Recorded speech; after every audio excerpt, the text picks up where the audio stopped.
We live? Okay, we live. All right, first and foremost, I want to give all praises, honor, and glory unto the Most High God, Yahweh. We do so in the name of His only begotten Son, who the world calls Christ, Yahweh Shai. All right.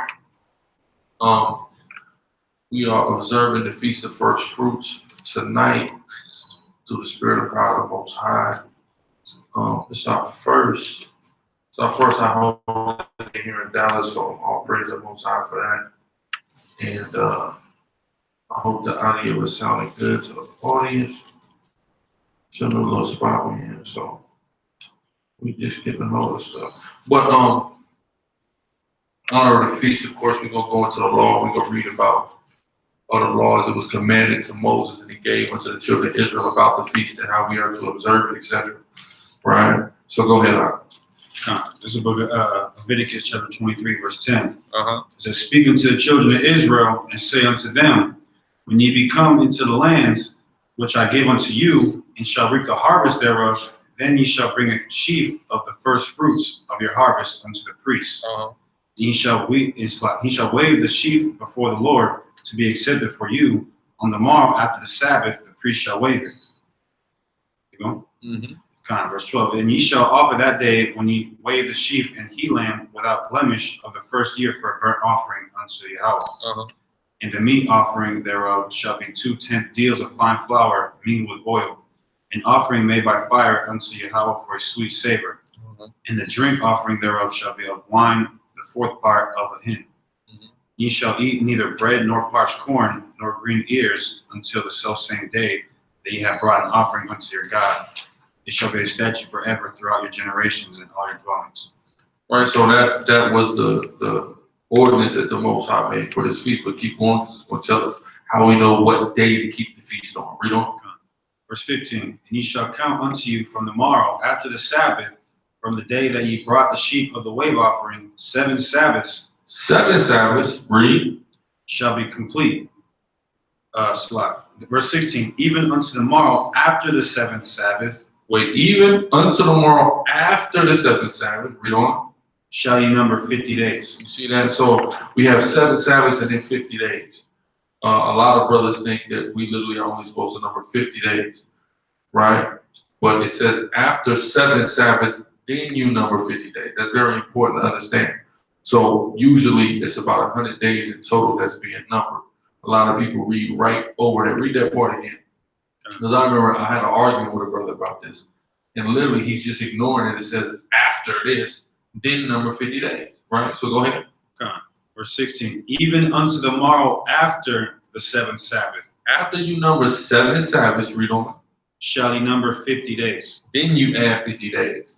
Because 7 Sabbaths is not a set amount of time. What do I mean by that? Like, if you are keeping, or if you think that 7 Sabbaths is going to be exactly 49 days, it would have told you that. It's not necessarily going to be exactly 49 days. You have to factor in new moon. So you may add a day, you know what I'm saying? So it might be 50 days, 51 days. Then you add 50 days. That's a set amount of days there. You see what I'm saying? 50 days. So it's about 100 days. It could be 101, 102. You see what I'm saying? But it always is going to land right back on the Sabbath, pursuant to the new moon. Go ahead. It says, even unto the morrow after the 7th Sabbath shall ye number 50 days. That's plain and simple. Even after, then you number 50 days. Plain and simple. Go ahead. And ye shall offer a new meat offering unto Yahweh. Ye shall bring out of your habitations 2 wave loaves of 2/10 deals. They shall be of fine flour. They shall be baking with leaven. They are the first fruits unto the Lord. Exactly. So what we're doing now is just rehearsing it and things of that nature. Because we're not in our land. We don't have, number one, we don't even have none of this stuff to bring. In ancient Israel, you had land, you had animals on your land, you had produce and all that. We don't even have that. Stay in a damn apartment. What's the produce in the apartment? It's none. But we're rehearsing it and we observing these things to show the Most High that we want to go back to Zion. Judges 5:11. Because some people will ridicule brothers and sisters who want to follow after the high holy days. And we can't do it. We're not in the land. But we have to be rehearsing it to show the Most High that we want to go back to doing these things. Right? Go ahead. This is the book of Judges chapter 5, verse 11. They that are delivered from the noise of archers in the place of drawing water, there shall they rehearse the righteous acts of the Lord. We're trying to get delivered from the archers in the place of drawing waters, meaning the place of our slavery. So here we rehearse the righteous acts of the Most High, right? Read on. even the righteous acts toward the inhabitants of his villages. Toward the inhabitants of his villages. So we're rehearsing it like we were doing it back when we were in the land, right? Read. Toward the inhabitant of his villages in Israel, then shall the people of the Lord go down to the gates. You see that? So now let's get 1 Corinthians 16 and 15. Read 15 and 16. So 16, 16 and 15, but I need the 15th and 16th verse read. Matter of fact, I might need you to pull it up too. Probably, but go ahead. God, this book of 1 Corinthians chapter 16, verse 15. It says, I beseech you, brethren, you know the house of Stephanus, that is the first fruits of Achaia. That is what? The first fruits of Achaia.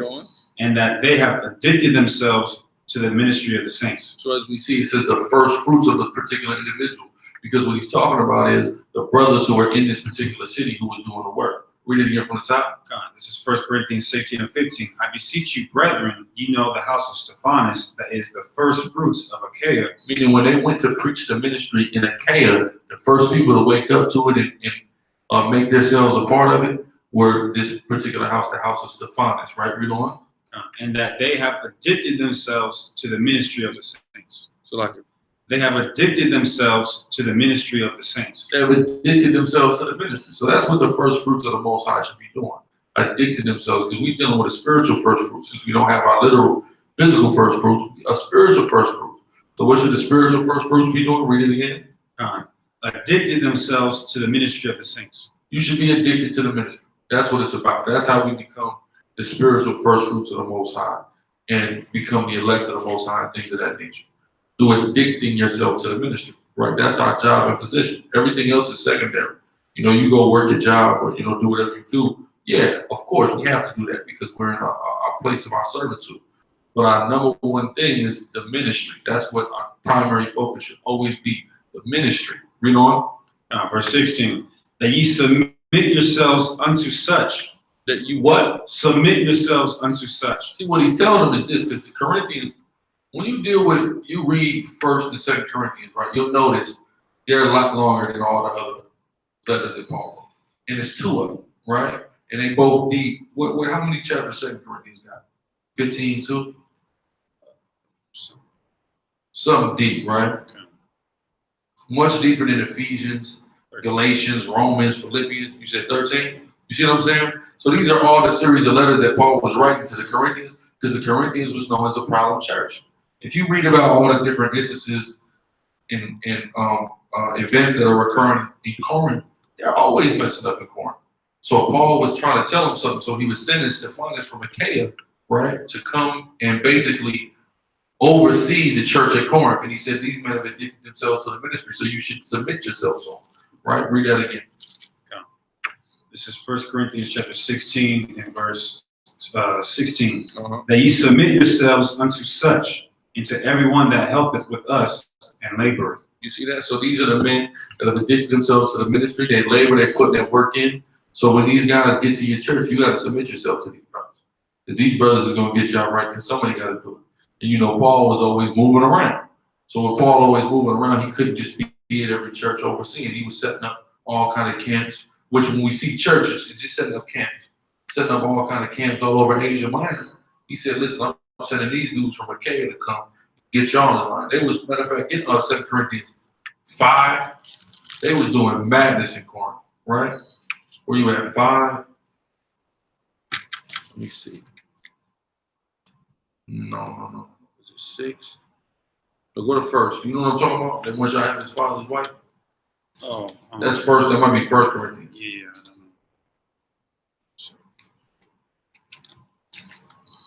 Man was doing a lot of madness in Corinth.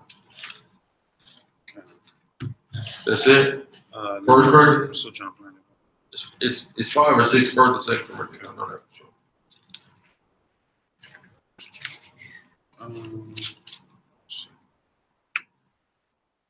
Yeah, I got it. Go ahead. This is 1 Corinthians chapter 5, verse 1. It is reported commonly that there is fornication among you. And so he's saying, listen, I'm getting reports commonly, meaning everybody knows it. That's how much problems was in Corinth. It wasn't a secret. It wasn't like it was just concealed to that particular camp. Everybody knew the madness that was going on in that camp. He said, I've heard it reported commonly that there be fornication among you. Right, read? And such fornication as is not so much as named among the Gentiles. He said that the fornication that the church of Corinth was partaking in was worse than the heathen. Stuff that the heathens do, right? Read. That one should have his father's wife. That what? One should have his father's wife. That's madness. What culture of people is that common with? That people are having sex with their daddy girl? That's crazy. That's the type of stuff they was doing in Corinth, right? Where is Corinth at? What country? Corinth. City of Corinth is where? Greece. See, Greece. Greece they was doing all kind of debauchery in Greece. I'm talking all kind of temple orgies. There's a show called Spartacus, right?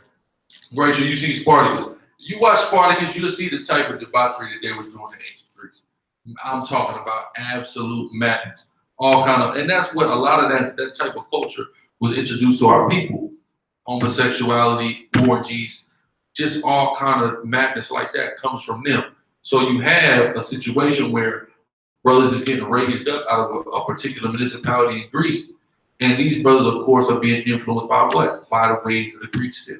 Just like us, we all waking up and we compromised by the ways of America. The ways of America have influenced us, they've gotten to our mind, and sometimes they fight against the Holy Spirit. You see what I'm saying? Within, right? You have a precept? Yeah, I have a point. Because that goes back to, remember that debate? That guy said you can have sex with your mom. Man. Oh yeah, the dude just said it, right? Which is your father's wife. Yeah. And really where that comes from, because a lot of Greeks, they got their stuff from Egypt. That's right. So this is Leviticus 18:3.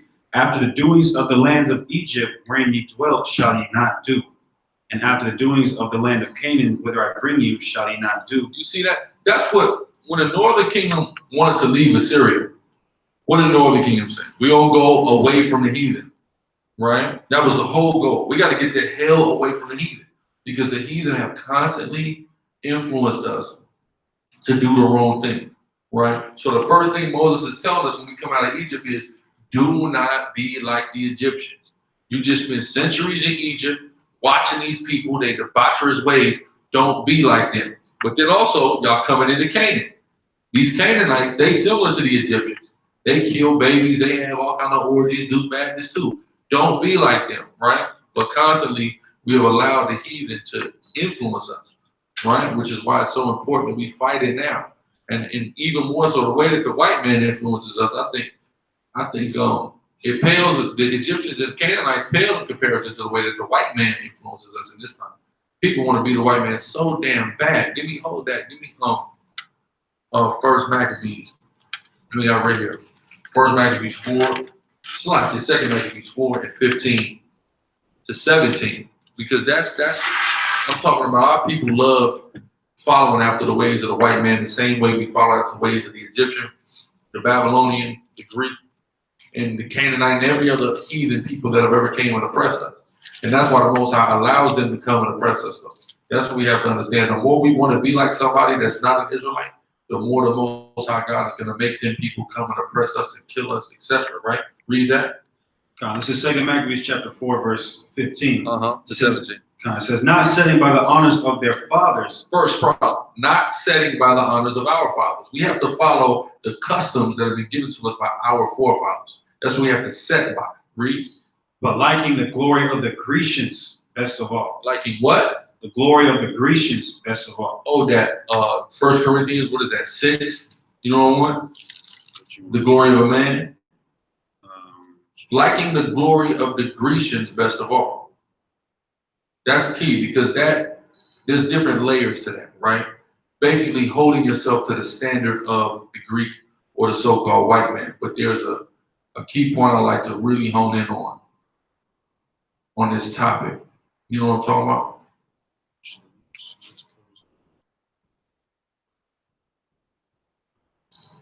There we go. Yeah, 11 and 7. That's it. So like. This is 1 Corinthians chapter 11, verse 7. For a man indeed ought not to cover his head. Read. For as much as he is the image and glory of God. Read. But the woman is the glory of the man. What is? The woman is the glory of the man. The woman is the glory of the man. Now read that in Maccabees. This is 2 Maccabees chapter 4, verse 15. not sitting by the honor of their fathers, but liking the glory of the Grecians best of all. So if the glory of man is a woman, what is part of the glory of the Grecians? They're a woman.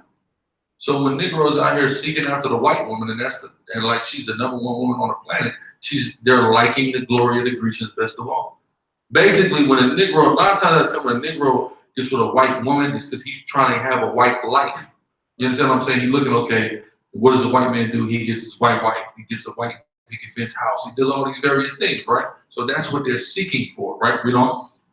By reason whereof sore calamity came upon them. What happened? Sore calamity came upon them. They like the glory of the Grecians, and sore calamity comes upon them, right? So the Most High judges us when we start to seek after the glory of the other nations. Part of that includes what? His woman, right? Go ahead. For they had them to be their enemies and avengers, whose custom they follow so earnestly. You follow their custom, you learn their ways, you trying to be just like them. And the Most High says them to start to kill, to start to enslave you, to start to oppress you, right? Read. And unto whom they desire to be like in all things. What? Read that again. And unto whom they desire to be like in all things. That's the problem. Niggas want to be just like the white man in all things. The same way in previous captivity, we want to be like the Egyptian, we want to be like the Babylonian, we want to be like the Canaanite. Our people have a serial issue with trying to be like somebody else in all their ways. Not just in one thing. You don't just want to eat his food, right? His food just ain't good. You want to be him exactly, right? And that is the problem with a lot of our people. That's something that we got to fight every day, right? Go ahead. Verse 17, for it is not a light thing. It's not a small thing. People act like it's a small thing to assimilate into this heathen culture. But it's not a light thing, read. To do wickedly against the laws of God. It's not a light thing to do wickedly against the laws of God. So following the Grecians, go back to that in Corinthians, following the Grecians led certain members of the church of Corinth, or the camp at Corinth, to do what? To follow Salakia, to want to be like these people in all things. So they fornicated, they broke the laws of God, and that's not a light thing. Keep going in that. You want that other glory? No. I want back in verse chapter 5, I think. Okay, yeah. So like, I want to continue in that. But this is the type of stuff that was going on in Corinth. So that's why he had to send the first fruits of Achaia over to Corinth to oversee it. You see what I'm saying? But who were the first fruits? Those who addicted themselves to the ministry. Right, read. This is 1 Corinthians chapter 5, verse 1. It is reported commonly that there is fornication among you, and such fornication as is not so much as named among the Gentiles, that one should have his father's wife. And ye are puffed up and have not rather mourned. You see it? And not rather mourned. So the individuals who were guilty of this, he said they were puffed up and not rather mourned, meaning they did it and they weren't remorseful about it. He didn't care that he had sex with his father's wife. That wasn't a big deal to him. It was cool. Why? Because he came from a culture where it was cool. Read. That he that hath done this deed might be taken away from among you. For I verily, as absent in body, but present in spirit, have judged already, as though I were present, concerning him that hath so done this deed. You go? Yeah, keep going. In the name of our Lord Yahushua, when ye are gathered together in my spirit with the power of our Lord Yahushua HaMashiach, to deliver such an one unto Satan. Deliver him to Satan. Get rid of that dude. Bye. You gotta go. You do something evil like have sex with your father's woman, you gotta go. That's ridiculous, right? Read. To deliver such a one unto Satan for the destruction of the flesh. For the destruction of the flesh, meaning that man gotta die. Right? He has to die. Read. That the spirit may be saved. That his spirit may be saved. That way his spirit could be separated from his sinful flesh. Right. Because that's something that he couldn't transcend. Question or point? Exactly. He's saying his spirit is going to be saved from the evil that you're doing. Yeah, by his flesh. So I thought when you do evil with your flesh, you got to go to hell.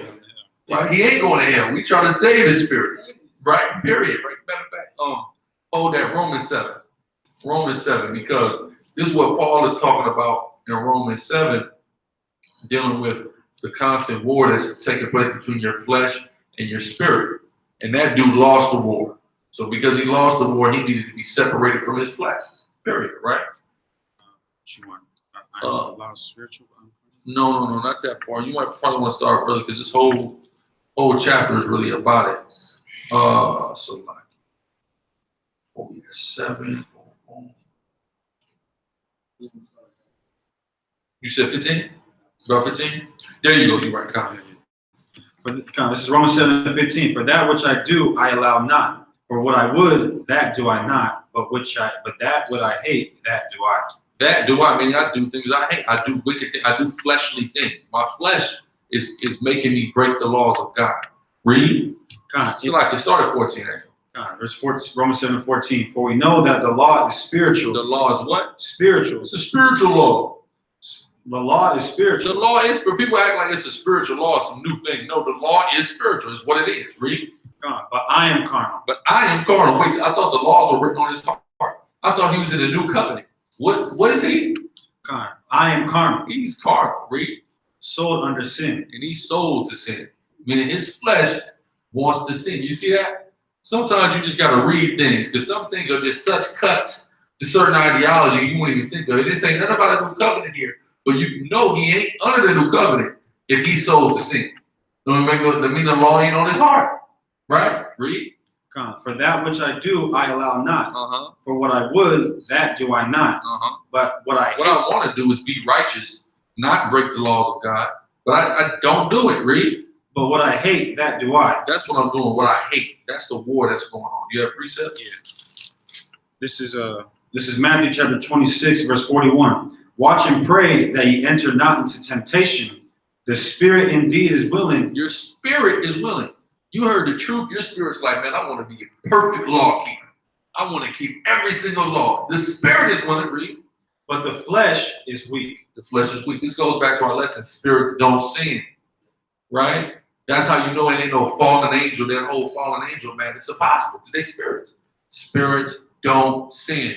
When Satan wanted to go tempt Job, what did he do? He asked, let me see about Job. Didn't make a move until he got permission to go see about Job. Period. So there's no other way around it. Your spirit is not going to sin. It's your flesh that's going to sin. Go ahead. Verse 16. It says, if then I do that which I would not, I consent unto the law that it is good. As the law is good. Right? Now then it is no more I that do it, but sin that dwelleth in me. Sin that's dwelling in me. Where does sin dwell? In your flesh. Hold that. Go to Jude. What's that? About the 6th verse? The everlasting chain. Yeah. Go ahead. This is Jude chapter 1, verse 6. It says, and the angels which kept not their first estate. This is the fallen angel doctrine. The angels that kept not their first estate. We're the angels that kept not our first estate. How not? Adam. Right? Adam sinned. We're no longer in our first estate. Read. But left their own habitation. Adam left his own habitation. Read. He hath reserved in everlasting chains. Reserved in what? Everlasting chains. These bodies are everlasting chains. That's what sin is. It's in these bodies, in this flesh. That's what the everlasting chain is. It's like a prison. You see what I'm saying? We're in a prison right now, right? Of our own flesh. And our own flesh has a desire to serially sin and break the laws of the Most High. Meanwhile, our spirit is trying to just be righteous, trying to please the Most High in all things. But our flesh is fighting against it. That's the everlasting change. Read. He hath reserved in everlasting chains under darkness unto the judgment of the great day. Until the judgment. After judgment day, we're no longer going to be in chains. Why? Matter of fact, go to 1 Corinthians, was that 15? 1 Corinthians 15, and like at the very end, twinkling of an eye. Shall the bodies be changed? There you go. This is, no, it's not 45. It's towards the end. It might be, you said what? Verse 40. Is it 45? No, I'm talking about twinkling of an eye. This is a scripture for the 52. No, that's first. All right, go ahead. This is 1 Corinthians chapter 15, verse 52. In a moment, in the twinkling of an eye, at the last trump. That's the day. That's the great day it's talking about in Jude. Read. For the trumpet shall sound, and the dead shall be raised incorruptible, and we shall be changed. We shall be what? We shall be changed. No longer in that bondage, in those everlasting chains. You see that? We're going to be changed. That's when the new covenant comes, right? No other time is the new covenant. We're not in the new covenant now. Had a Uncle Tomahawk come up to camp talking about we in the new covenant with a ball ass head. We in the new covenant. You got a damn Jordan ball head. Talking about we in the new covenant. You out of your damn mind. That's out, right? Listen on that. No, there's some more. More, go ahead. It says, verse 53, for this corruptible must put on incorruption. That's what, we're corruptible. Why? Because we have everlasting change, this flesh, so we must put on incorruption. That ain't gonna happen until we get saved. Go ahead. And this mortal must put on immortality. You see that? We can't do it now because we're mortal. Somebody come shoot you in the head, you're dead. You're mortal. Go ahead. So when this corruptible shall have put on incorruption, and this mortal shall have put on immortality, then shall be brought to pass the saying that is written, death is swallowed up in victory. You see that? That's talking about when the salvation comes, not a moment before that, right? Not a moment sooner. Get where was we at? I know I had you holding. We were in Corinthians still. Yeah. We can drop that at Corinthians because that was the point. We went to Romans, so hold Romans 7, but let's go to Jeremiah 31, and then we go bounce to Ezekiel 20, right? Because I got a scripture on Ezekiel 20. That coincides with that. Yeah, give me the new covenant. This is the book of Jeremiah, chapter 31, verse 31. Behold, the days come, saith Yahweh, that I will make a new covenant with the house of Israel and with the house of Judah. Not according to the covenant that I made with their fathers in the day that I took them by the hand to bring them out of the land of Egypt, which my covenant they break. You broke that last covenant, right? Read. Although I was an husband unto them, saith the Lord. But this shall be the covenant that I will make with the house of Israel. After those days, saith the Lord, I will put my law in their inward parts and write it in their hearts, and will be their God, and they shall be my people. And that just cuts that whole notion that when Christ said it is finished, that's when the new covenant began. Because if that's the case, then why did Paul, you know what I'm saying, why was Paul saying he's carnal? Verse 34, and they shall teach no more every man his neighbor, and every man his brother, saying, know the Lord, for they shall all know me, from the least of them unto the greatest of them, saith Yahweh. For I will forgive their iniquity, and I will remember their sin no more. Right, go ahead. That's on the new covenant. Okay, go to Ezekiel 20. So that's what the new covenant is. We understand the law being written in our hearts and our minds, meaning it's going to be second nature for us to keep them and to do them, right? Well, let's go here. Go ahead. This is the book of Ezekiel, chapter 20, verse 35. In fact, get Jeremiah 31 and hold it. We're going to bounce to it. So like it. Bounce right back to it. All right, go back to Ezekiel 20. Read.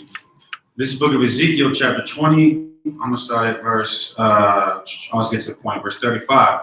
And I will bring you into the wilderness of the people, and there will I plead with you face to face. Like as I pleaded with your fathers in the wilderness of the land of Egypt, so will I plead with you, saith the Lord God. And I will cause you to pass under the rod. I will cause you to what? To pass under the rod. Pass under the rod. Remember that. Read. And I will bring you into the bond of the covenant. And bring you into the bond of the covenant. Hold that. Go back to 31. See what it said? I shall be their God.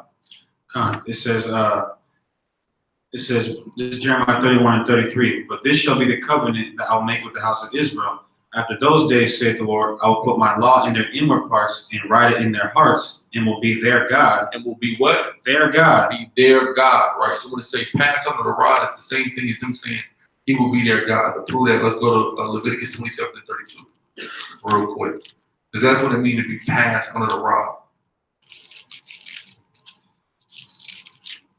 This is the book of Leviticus, chapter 27, verse 32.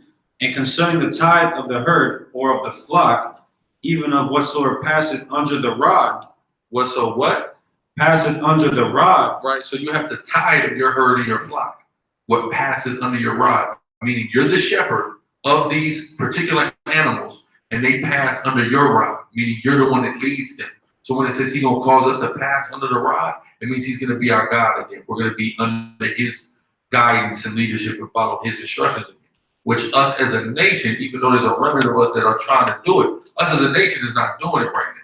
So when is he going to cause Israel to pass under the rod? When he brings in a new covenant again. So this is another thing that we clearly can see how the new covenant is something that's not in play yet, contrary to the doctrine of the Christian church. Go ahead, finish that. Whatsoever passeth under the rod, the tenth shall be holy unto Yahweh. Yes, whatever passes under your rod, meaning you're leading this flock. 10% of the flock that you led would be given to the Most High God. That's in the ancient time, right? So why? Because that's who you were in control of. So in the same way that we gonna pass under the rod, meaning we're gonna be, the Most High is gonna be our shepherd again. Like it says in Psalm, everybody know the prayer, The Lord is my shepherd, etc., right? That ain't happening right now as a whole to Israel, because Israel is not following the shepherd of the Most High, right? Average Israelite walking down the street is eating pork, doing all kind of madness, right? Just that's just on a small level, pork, let alone idolatry and fornication and sorcery that all of our people are partaking in. So clearly they haven't passed under the rod of the Most High, but Israel's going to pass under that rod in the wilderness. That's when the new covenant comes in. So finish that out in Ezekiel. Now, this book of Ezekiel, chapter 20, verse 38. And I will purge out from among you the rebels, and them that transgress against me. I will bring them. There's rebels and them that transgress against the Most High. Those are people who have not passed under the rod of the Most High, right? So they'll be purged. Then Israel will be brought under that rod. Ain't gonna be no rebels left. Go ahead. And I'll purge out from among you the rebels, and them that transgress against me. I will bring them forth out of the country where they sojourn, and they shall not enter into the land of Israel. And you shall know that I am Yahweh. There you go, right? So that's it on that. Okay. Let's go back to Romans 7. Read a little bit more on that.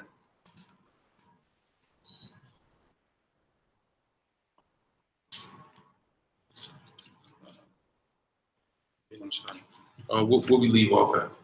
We left off at 19. Go ahead. I'm sorry, verse 18. This is Romans 7 and 17 where we left off. It says, Now then it is no more I that do it, but sin that dwelleth in me. For I know that in me, that is, in my flesh, dwelleth no good thing, for to will is present with me, but how to perform that which is good I find not. For the good that I would, I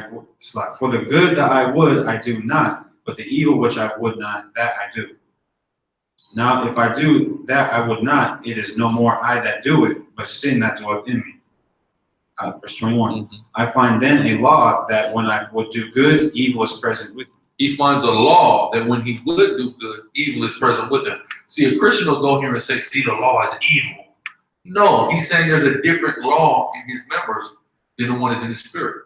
The law in his spirit is the laws of the Most High. The law in his members is a law of sin, a law of, like what did the brother say when he came up? I made my own religion. I follow my own religion. That's the law that's in your flesh, right? Read. It says, verse 21 or verse 22. For I delight in the law of God after the inward man. My inward man, my spirit delight after the law of God. They don't read that part. Right. Read. But I see another law in my members. There's another law. So the one he's getting ready to talk negatively about is the one in his members. But the Christian church will eisegete, as they say. Yeah. Right? The ones that talk about the law of his members and act like he's talking about the laws of God. Madness. Read. Which is cool because they'll always go to Romans 8 and 2 when it says, for law is the spirit of life in Christ that made me free from the law of sin and death. And they'll try to use that to say you don't have to keep the law. But if you really read it in context, it's talking about the law and his members. Yeah, because you have to remember that when Paul was writing these letters, he didn't have chapter 7, chapter 8. That wasn't there. This is a continuous letter. So when it's translated and it's edited and things of that nature, they put it in the chapters and verses so we can locate each thing easy. But it wasn't there when he wrote it. So he's continuing on to say, talk about the law of sin and death. He's talking about the one that's in his members. Sometimes you got to even go back into the previous chapter to fully understand context. Right? Go ahead. Yeah, that's why when you read at verse 1, it says, there's therefore, right? When you see the word therefore, it's because he's continuing on what he just said. That's right. Right? But this is Romans 7 and 23. But I see another law in my members warring against the law of my mind. Matter of fact, hold that. Let me see, because it does it right here too. If you go to 16. Oh, it might be the second. No, it's like it's Corinthians, not Romans, but watch. If you go to 1 Corinthians 6, it's like I'm tripping Romans first. 1 Corinthians 6, watch. Okay, watch.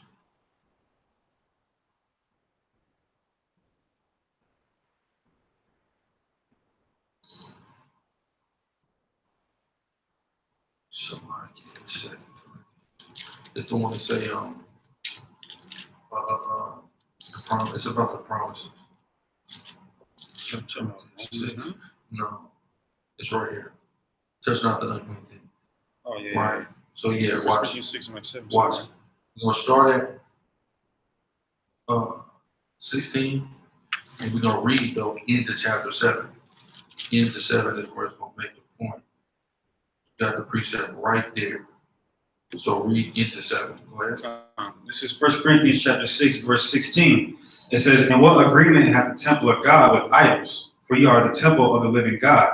As God hath said, I will dwell in them and walk in them, and I will be their God, and they shall be my people." See, this is a cut to the Christian doctrine as well. But they always like to isolate it. Because he's saying, as it is written. Well, where was that written at? And who was it talking about?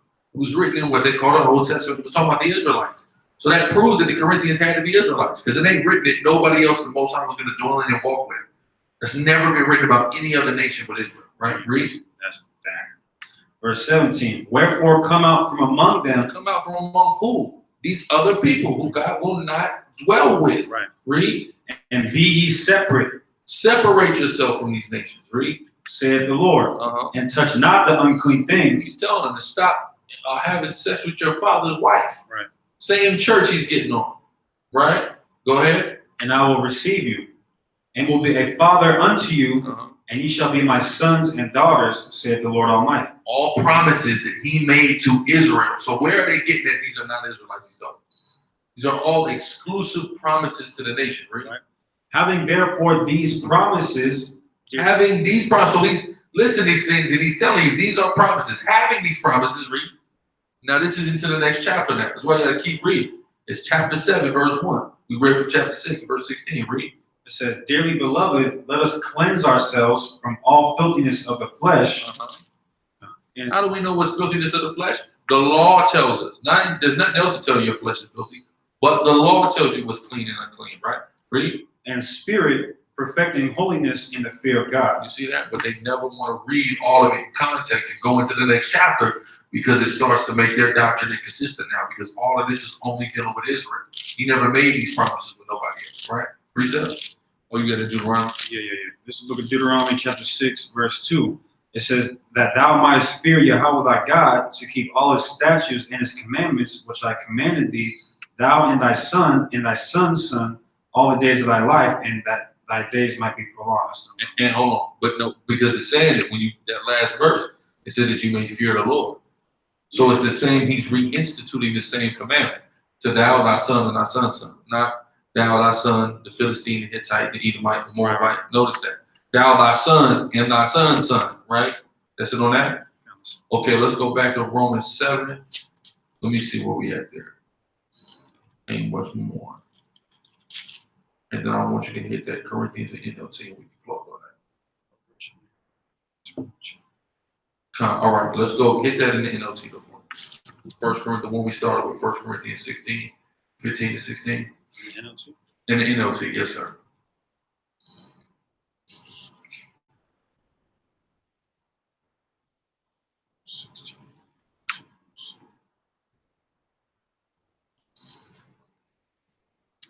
Right? Come. This is 1 Corinthians 16 to 16 in that. So like 15 to 16. Oh, 15 to 16. 1 Corinthians 16, 15? Yes, okay, sir. So it says, "You know that Stephanus and his household were the first of the harvest of believers in Greece." You see it, so it's telling you what the first was, the first of the harvest of the believers, right? Read. "And they are spending their lives They spend their lives doing what? in service to God's people." That's what they spend their lives doing. That's what the first fruits are going to be doing. Spending their lives in service to God's people. As frustrating as it is. Not frustrating it is to spend your life in service to God. Just what I know. Brother calling, asking simple questions. Sister mad at her husband. He's talking to his own sister. I don't really, I know polygamy is all right, but, I don't really like her. I don't think she's going to be a good fit for this family. If you don't get off my damn phone, you see what I'm saying? But it's what we have to do. We spend our life with this, read. God.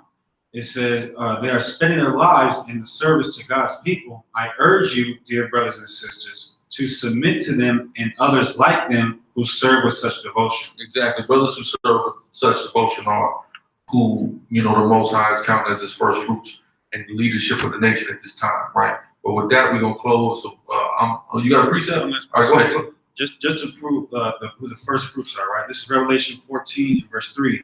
"And they sung, as it were, a new song before the throne and before the four beasts and the elders, And no man can learn that song but the 144,000 which were redeemed from the earth.